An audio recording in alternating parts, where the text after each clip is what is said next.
नमस्कार, मैं हूं आशीष रावत और आप देख रहे हैं लाइव टीवी समाचार लोकतंत्र की आवाज। बुलेटिन की करेंगे शुरुआत। अब नजर डालेंगे कुछ अहम खबरों पर। खुद को जिंदा साबित करने के लिए भोला करीब 15 साल तक अधिकारियों के साथ ही न्यायालय का चक्कर काटता रहा। जिला अधिकारी कार्यालय पर गत माह धरना देने के बाद इस खबर को जी न्यूज ने प्राथमिकता के आधार पर कवर किया और मुख्यमंत्री योगी आदित्यनाथ के दखल देने पर कार्रवाई में गति आई और भोला जिंदा हो गया। सत्य कहा गया है कि सच परेशान हो सकता है, पराजित नहीं।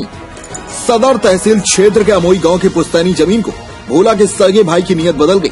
जमीन के लालच में लेखपाल के साथ मिलकर सरकारी कागजों पर जिंदा इंसान को मृत दर्ज कर लिया गया। 1999 तक भोला का नाम खतौनी में दर्ज था, जिसे मृत दिखाकर अपना नाम दर्ज करा लिया गया था।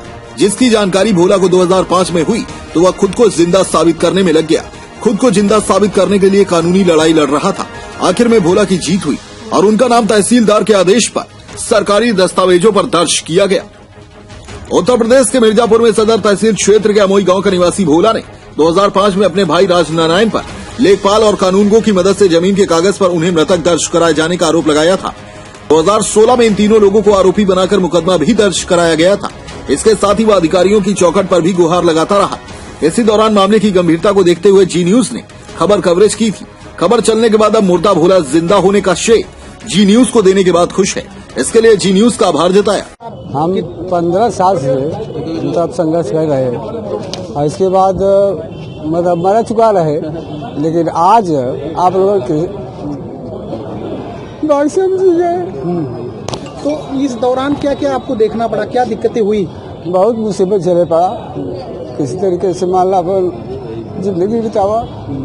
लेकिन आप कितने साल हो गए? 15 साल। तो आज आपको क्या मिला? आप खुशी है यार? हाँ, तुम्हारे कागज मिल गया, तुम्हारा खुश है। हम आज से जिंदा हो गए तो खुश है। हाँ ओके सर। एडवोकेट, मैं मिर्जापुर में प्रैक्टिस करता हूँ। मैं भोला का अधिवक्ता रहा हूँ। 1999 की खतौनी में, ग्राम अमोई की खतौनी में भोला और राजनारायण दोनों का संयुक्त रूप से नाम दर्ज था। उसी खतौनी में राजस्व निरीक्षक का एक आदेश दर्ज हुआ, जिसमें भोला को मृतक घोषित कर दिया गया और उसके भाई राजनारायण को उसका वारिस घोषित कर दिया गया। भोला को इस बात की जानकारी 2005 में जब हुई तो भोला 2005 में तहसीलदार साहब के यहाँ वाद दाखिल किया और अपने को जिंदा घोषित करने के लिए प्रार्थना पत्र दिया। उसी समय से भोला अपने को जिंदा होने की लड़ाई लड़ रहा है। विगत 16 वर्षों से भोला को तारीख पर तारीख केवल मिलती रही, परंतु उसे न्याय नहीं मिल रहा था। एक दिन भोला मैं जिंदा हूं की तख्ती लेकर डीएम साहब के यहाँ याचना करने गया। उस समय आप मीडिया बंधुओं द्वारा उसे प्रमुखता से उठाया गया और सीएम के संज्ञान तक लाया गया। आप लोगों के अथक प्रयासों से असहाय गरीब के को सहायता प्रदान करने के उद्देश्य से सीएम तक यह बात पहुंचाई गई और सीएम साहब ने जब संज्ञान लिया तो यह मामला तुल पकड़ा और एसडीएम और तहसीलदार महोदय द्वारा उसे डे बाई डे सुनवाई कराकर आज जिंदा घोषित कर दिया गया और उसे खतौनी प्रदान कर दी गई।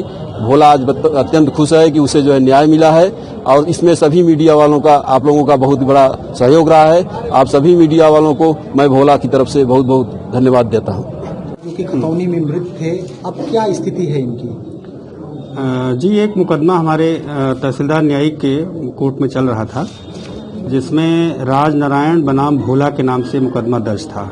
2005 में यह मुकदमा दर्ज कराया गया था, जिसमें बीच में तहसीलदार स्थलीय निरीक्षण किया गया और पत्रावली पर उपलब्ध साक्ष्यों के आधार पर मुकदमा निस्तारित कर दिया गया।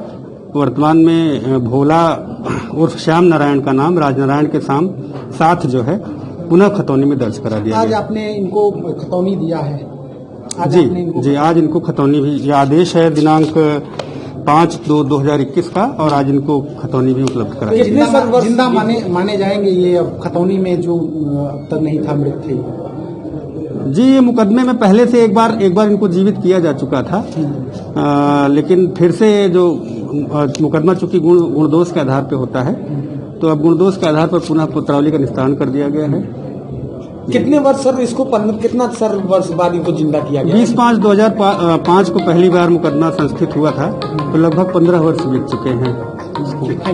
जो है वहाँ पंचायत क्यों रखा गया ये यहाँ पर? मैं प्रहलाद सिंह, भारतीय किसान यूनियन मंडल अध्यक्ष विंध्याचल मिर्जापुर।